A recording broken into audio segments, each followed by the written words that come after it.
Le verset 13 dit, veillez donc, puisque vous ne savez ni le jour, ni l'heure. Veillez donc, veillez. Sœur, ne te décourage pas. Frère, ne te décourage pas. Veille dans la prière, jour et nuit, dans la lecture biblique. Beaucoup vont s'assoupir par les distractions de ce monde. Tu as peut-être un besoin pour lequel tu pries pendant des années.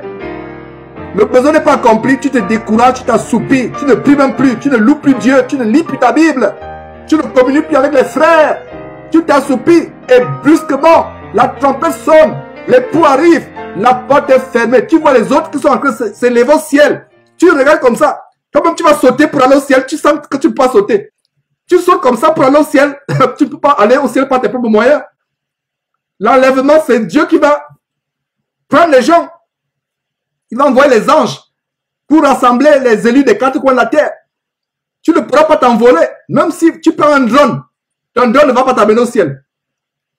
Parce qu'il y a des chrétiens qui vont dire qu'à ce moment-là, je vais préparer un drone pour m'élever. Non, ton drone ne pourra rien faire. Ton drone ira jusqu'à une certaine limite et tu vas redescendre. L'enlèvement va surprendre beaucoup de personnes. L'enlèvement ne doit pas nous surprendre. Vivons chaque jour comme si c'était le jour où Jésus revenait. Et d'ailleurs, allons voir dans Matthieu chapitre 24. Matthieu chapitre 24. Comment Jésus parle de sa venue. Comment il viendra comme un voleur dans la nuit. Alors, versets 43 et 44. Verset 43. C'est la même chose que Jésus dit. Lisons à partir du verset 36. Comment Jésus dit que pour ce qui est de l'heure, du jour et de l'heure, parce qu'on lui a posé la question, quand est-ce que tu vas revenir, quand est-ce que ces choses vont se passer? Pour ce qui est du jour et de l'heure, personne ne le sait, ni les anges des cieux, ni le Fils, c'est-à-dire Jésus-Christ, mais le Père seul. Mais seul le Père sait quand est-ce que la fin du monde va arriver, quand est-ce que Jésus va revenir chercher son église. Alors, qu'est-ce que Jésus dit au verset 37? Ce qui arriva du temps de Noé arrivera de même à l'avènement du Fils de l'homme, c'est-à-dire de Jésus-Christ. Verset 38. Car dans les jours qui précédèrent le déluge, les hommes mangeaient et buvaient, se mariaient et mariaient leurs enfants, jusqu'au jour où Noé entra dans l'arche. Verset 39. Et il ne se doutait de rien, jusqu'à ce que le déluge vint et les emporta tous. Il en sera de même à l'avènement du Fils de l'homme.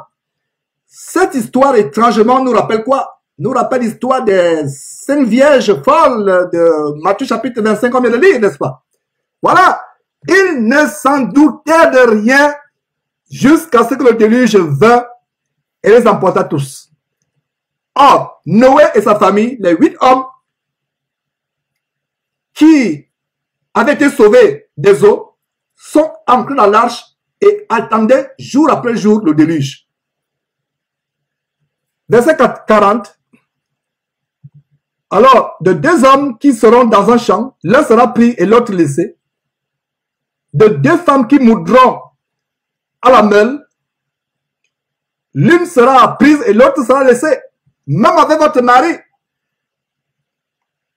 vous avez une femme qui ne croit pas en Dieu, qui ne croit pas en Jésus-Christ.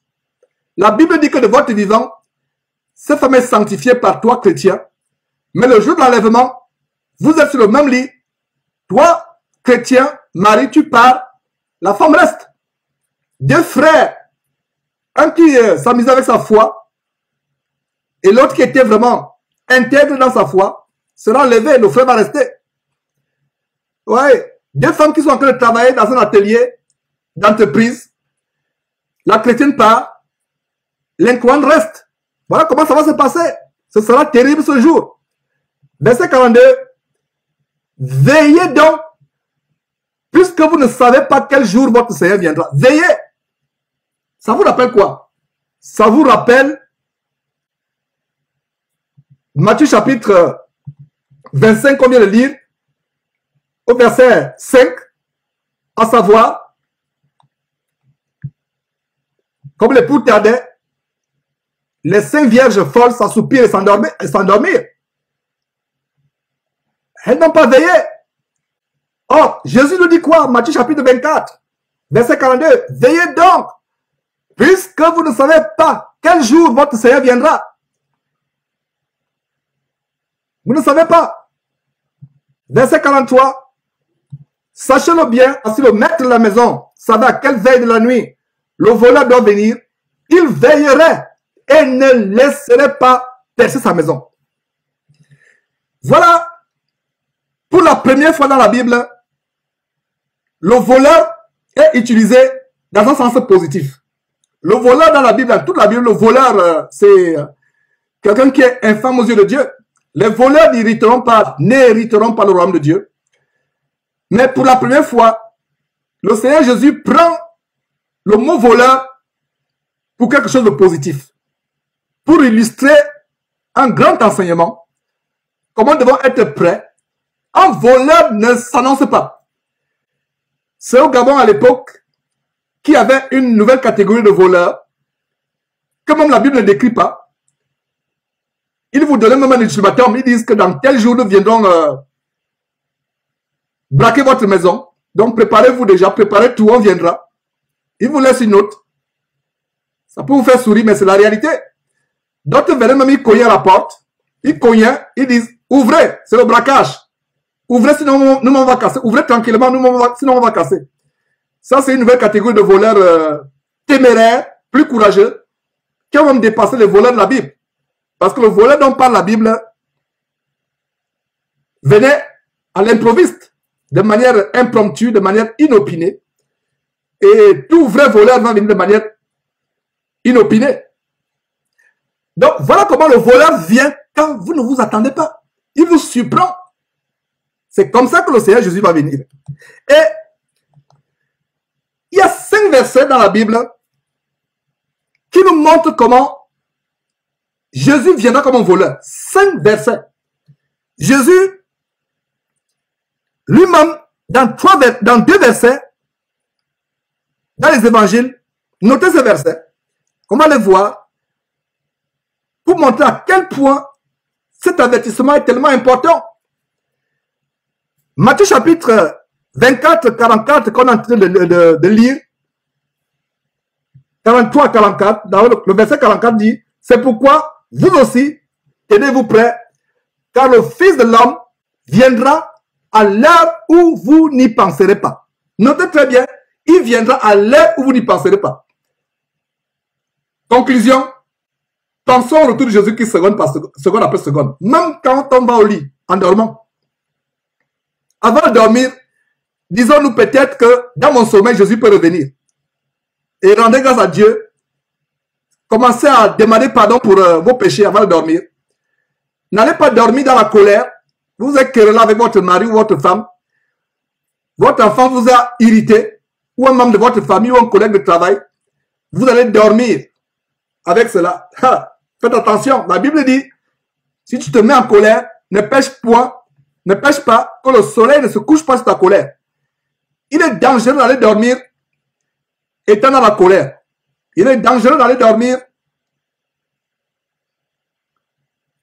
ayant une rancune contre quelqu'un, ayant l'amertume dans le cœur contre quelqu'un, ou ayant manqué de pardonner à quelqu'un. Non seulement Jésus peut revenir subitement comme un voleur dans la nuit, mais il y a des gens qui sont morts, dans leur sommeil, n'est-ce pas?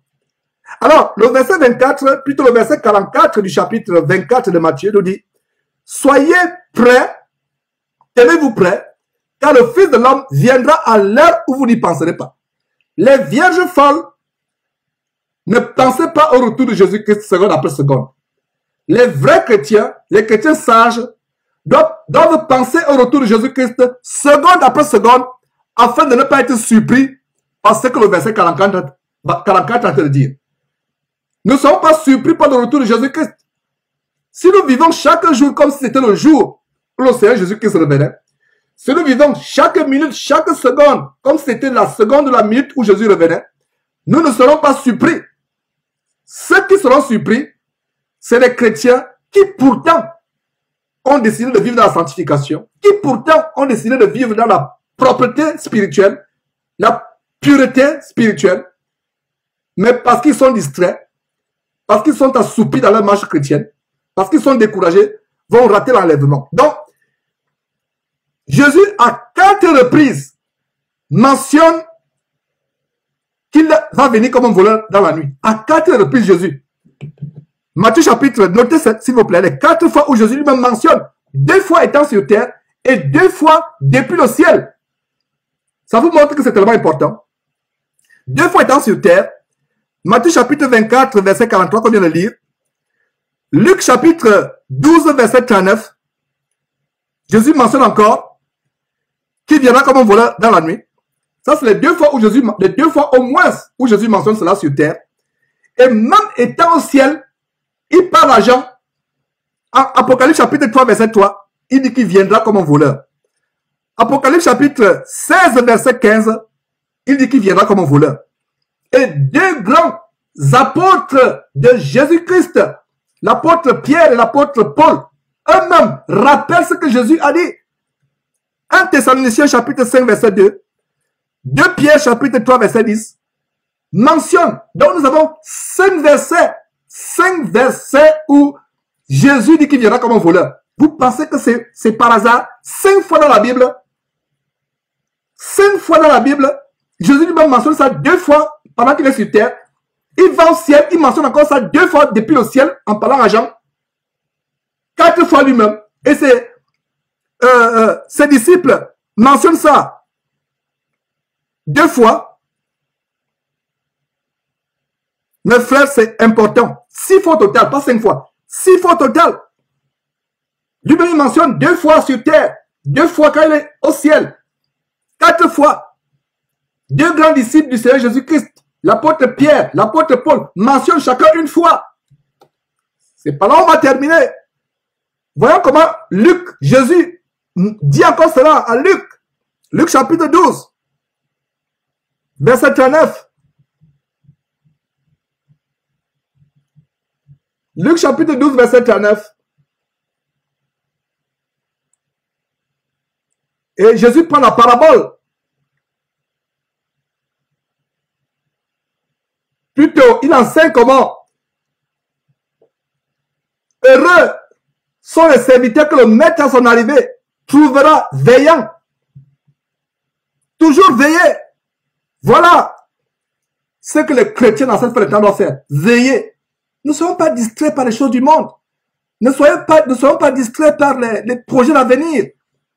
C'est pas mauvais d'avoir un projet d'avenir qui peut vous permettre d'avoir des revenus additionnels. Peut-être vous avez du mal à joindre les 2 bouts. C'est pas mauvais. C'est pas mauvais de faire des études. C'est pas mauvais de penser à se marier. Mais malgré tout cela, soyons debout, veillons. Soyons de garde. Soyons de garde. Luc chapitre 12, verset 37. Heureux ce serviteur que le maître à son arrivée trouvera veillant. Je vous le dis en vérité, il se scindra, les mettra à table et s'approchera pour les servir. Approchera pour le servir. D'ailleurs, le verset 36 est important, le verset qui est juste au-dessus, le verset 36.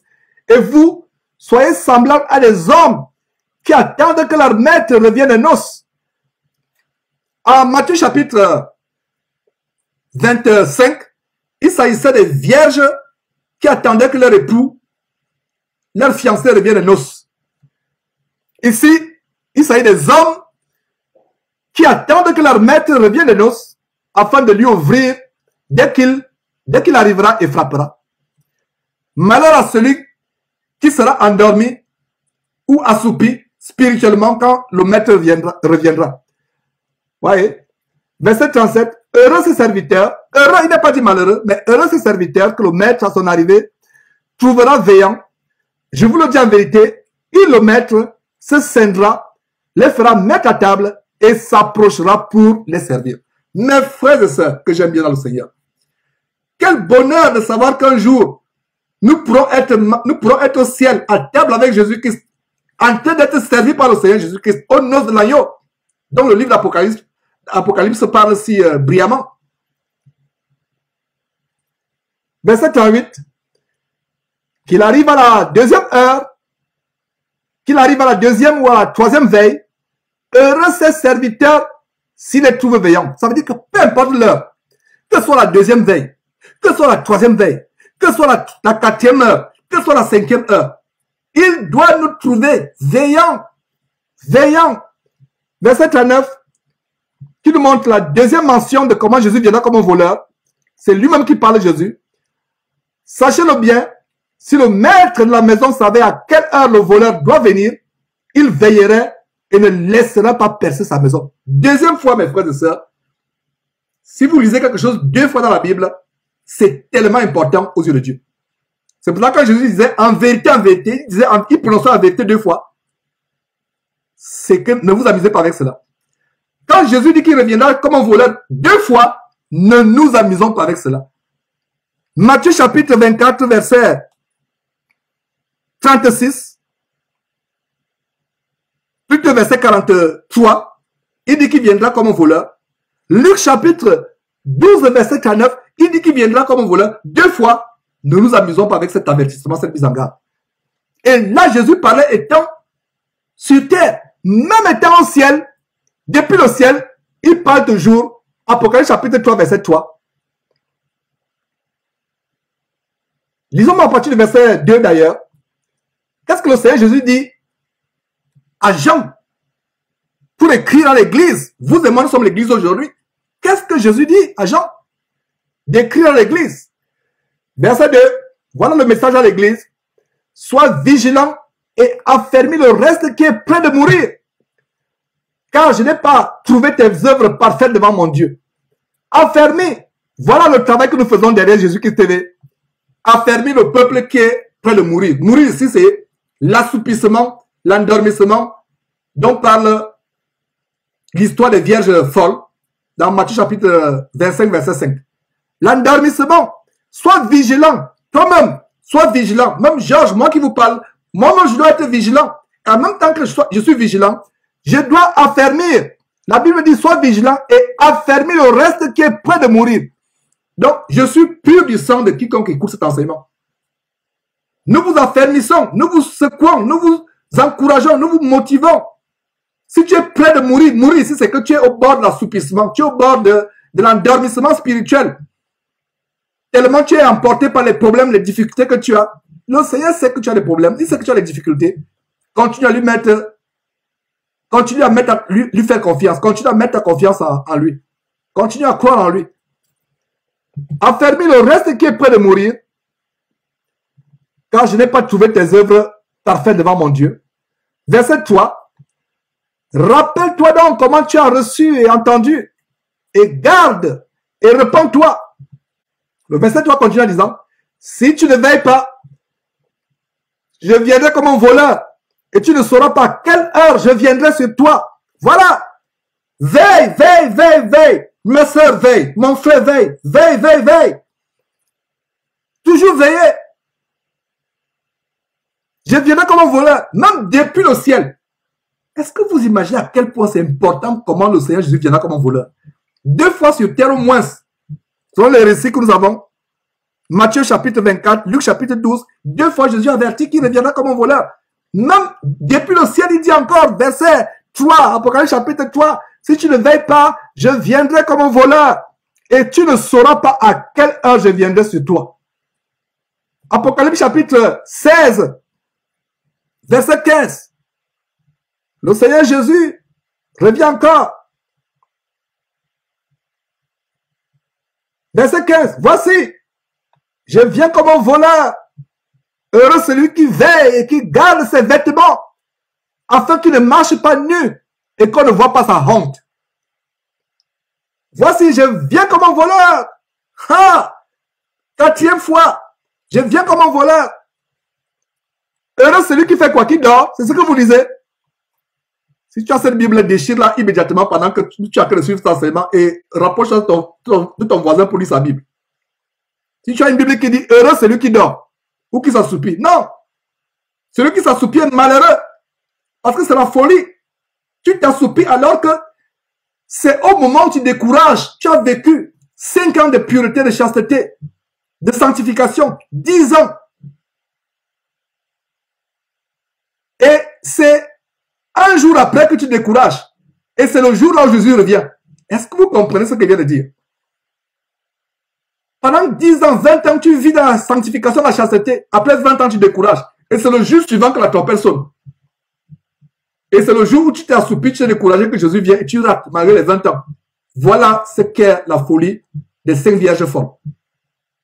Et cette folie va arriver à beaucoup d'entre nous. Même vous qui suivez cet enseignement. Ma prière, c'est que toi qui suis cet enseignement, tu sois réveillé et tu prends la décision d'attendre le Seigneur Jésus seconde après seconde en veillant. Ne te décourage pas, sœur, ne te décourage pas, frère. Donc, heureux celui qui veille et qui garde ses vêtements afin qu'il ne marche pas nu et qu'on ne voit pas sa honte. Voilà. 4 fois, Matthieu chapitre 24, verset 43 à 44, Luc chapitre 12, verset 39, Apocalypse chapitre 3, verset 3, Apocalypse chapitre 16, verset 15. 4 fois, Jésus parle comment il viendra comme un voleur. C'est important. Et même après lui, les apôtres en ont parlé. Allons voir l'apôtre Paul, 1 Thessaloniciens chapitre 5, verset 2. L'apôtre Paul reprend exactement ce que le Seigneur Jésus disait. C'est pour cela que nous avons engagé cette merveilleuse série. Tout ce que le Seigneur Jésus a enseigné, nous sommes à la partie 12 de cette série. Nous comptons aller sur 100 parties. Nous sommes à la partie 12. Plaise à Dieu, on va poursuivre avec la partie 13. Paul et Pierre enseignent exactement ce que Jésus enseigne. On vient de voir comment, à 4 reprises, Jésus avertit qu'il viendra comme un voleur. Dans 1 Thessaloniciens chapitre 5, verset 2, Paul reprend exactement les paroles du Seigneur Jésus-Christ. Un vrai prédicateur, véritable ministre du Seigneur Jésus-Christ, n'enseigne pas autre chose que ce que Jésus enseignait. Il enseigne exactement ce que Jésus enseignait. D'où cette série que nous avons engagée, tout ce que Jésus enseignait. Ni plus ni moins, exactement ce qu'il enseignait. L'apôtre Paul dit, car vous savez vous-même, vous savez bien vous-même que le jour du Seigneur viendra comme un voleur dans la nuit. Il y a un détail ici. Pourquoi l'apôtre Paul dit, car vous savez bien vous-même? Pourquoi il le dit? Pourquoi il commence à dire, car vous savez bien vous-même? Je viens de vous montrer comment le Seigneur Jésus lui-même l'a dit. Donc l'apôtre Paul l'a dit, vous savez vous-même comment le Seigneur Jésus vous a dit qu'il reviendra comme un voleur. Je vous le rappelle. Et c'est ce que moi, votre frère Georges, je vous rappelle encore aujourd'hui. Non seulement à vous-même, à moi-même. Nous nous rappelons cela. Car vous savez bien vous-même. Ce serait malheureux d'avoir ce comme un voleur, mais de ne t'être pas préparé. D'avoir perdu ta détermination de veiller seconde après seconde. Ce sera terrible. C'est pour ça que l'apôtre Paul dit, car vous savez bien vous-même que le jour du Seigneur viendra comme un voleur dans la nuit. Verset 3. Quand les hommes diront paix et sûreté, alors une ruine soudaine les surprendra, comme les douleurs de l'enfantement surprennent la femme enceinte, et ils n'échapperont point. Le verset 4 dit, mais vous, frères, vous n'êtes pas dans les ténèbres pour que ce jour vous surprenne comme un voleur. Vous êtes des enfants, vous êtes tous des enfants de la lumière et des enfants du jour. Nous ne sommes point de la nuit et des ténèbres. Les 5 vierges folles sont restées hors de la salle des noces, dans les ténèbres. Il n'y avait que les graissements dedans après, dans les ténèbres, hors de la salle des noces. Le verset 6 dit, ne dormons donc point comme les autres, mais veillons et soyons sobres, car ceux qui dorment, dorment la nuit, et ceux qui s'enivrent, s'enivrent la nuit. Verset 8. Mais nous qui sommes du jour, soyons sobres. C'est aussi un aspect de la virginité, de la sobriété. Soyons sobres, ayant revêtu la cuirasse de la foi et de la charité, et ayant pour casque l'espérance du salut. Pierre aussi en parle. 2 Pierre chapitre 3, verset 10. C'est par là on va terminer. Et avant le verset 3, Pierre est en train de confronter les gens qui se moquent, qui disent, ah, votre Jésus là, quand est-ce qu'il reviendra? Lisons le verset 3 d'abord, pour être dans le contexte dans lequel Pierre nous rappelle que nous devons veiller, que le Seigneur Jésus reviendra comme un voleur dans la nuit. Pierre confronte, ferme la bouche au moqueur, qui dit, ah, votre Jésus là, depuis que vous avez dit qu'il viendra, il viendra où? On attend, il ne vient pas. Verset 3, sachant avant tout que dans les derniers jours, il viendra des moqueurs avec leur raillerie, marchant selon leur propre convoitise, verset 4, et disant, où est la promesse de son avènement? Car depuis que les pères sont morts, tout demeure comme dès le commencement de la création. L'apôtre Pierre les confronte en disant, ils veulent ignorer en effet que les cieux existèrent autrefois par la parole de Dieu, de même qu'une terre tirée de l'eau est formée au moyen de l'eau. Verset 6, et que par ces choses, le monde alors périt, submergé par l'eau. Pierre fait référence à ce que Jésus a enseigné. Il fait référence au déluge, où seul Noé et sa famille, 7 personnes, 8 au total, avaient été sauvés des eaux. Verset 7, tandis que par la même parole, les cieux et la terre d'à présent sont gardés et réservés pour le feu, pour le jour du jugement et de la ruine des hommes impies. Verset 8, c'est ce que je vous ai dit en début d'enseignement. Mais il y a une chose, bien-aimée, que vous ne devez pas ignorer, c'est que devant le Seigneur, un jour est comme 1000 ans, et 1000 ans sont comme un jour. Verset 9. Le Seigneur ne tarde pas dans l'accomplissement de la promesse, comme quelques-uns le croient, mais ils usent de patience envers tous, ne voulant qu'aucun périsse, mais voulant que tous arrivent à la repentance. Voilà la raison pour laquelle, si le Seigneur Jésus n'est pas arrivé aujourd'hui, c'est à cause de la patience. Parce que ce sera terrible, la ruine sera terrible. Vous prenez toutes les maladies du monde, vous mettez dans le corps de quelqu'un. Vous prenez toutes les bombes, vous faites exploser dans le corps de cette personne avec les maladies, toutes les maladies du monde, cancer, sida, diabète, toutes les maladies inimaginables. Vous mettez toutes les bombes dans son corps. Vous mettez cette personne, vous la jetez dans un nid de serpent. Vous mettez cette personne dans une chaudière bouillante, où il y a une huile bouillante. Ce ne sera rien, ce sera la brise, ce sera un soulagement par rapport à ce que l'enfer sera. Il n'y a pas de mots pour décrire l'enfer. Vous ne souhaitirez pas l'enfer même à votre pire ennemi. Mes frères et sœurs, c'est un endroit terrible. Ce sera un endroit de ruine éternelle, éternelle, éternelle, d'éternité en éternité. Ça ne finira jamais. Même un condamné à mort, c'est qu'un jour il va mourir. Mais en enfer, vous êtes conscient que vous souffrez et vous êtes conscient que ça ne finira jamais. Rien qu'à y penser me donne la chair de poule. C'est effroyable. Le Seigneur ne tarde pas dans l'accomplissement de sa promesse, de la promesse, verset 9. Comme quelques-uns le croient, comme les moqueurs le croient. Mais le Seigneur use de quoi? Le Seigneur Dieu use de patience. Patience, soulignez patience. Il use de patience envers nous.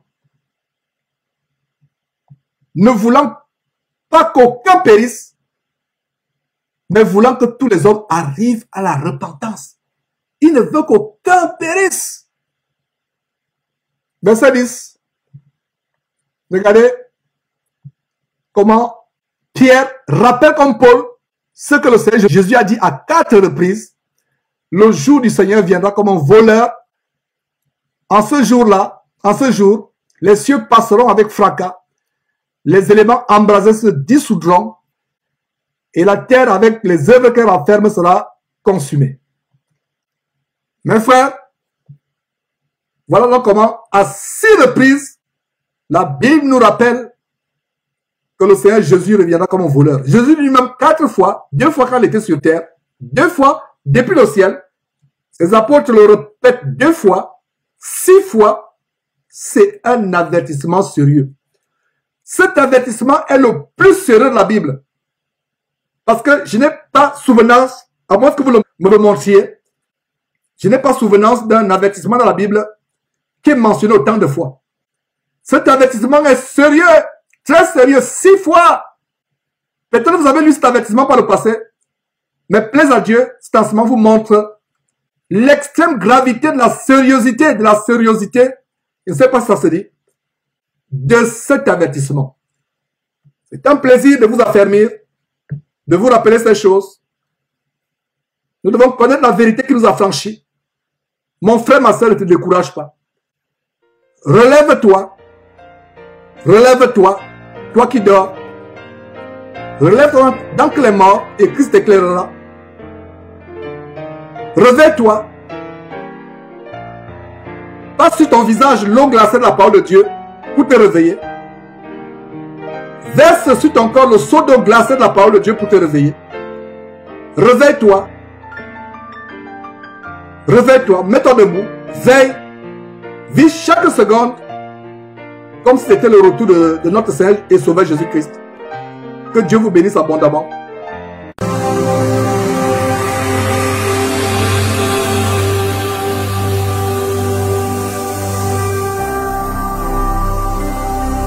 Jésus-Christ TV, vous connaîtrez la vérité et la vérité vous affranchira.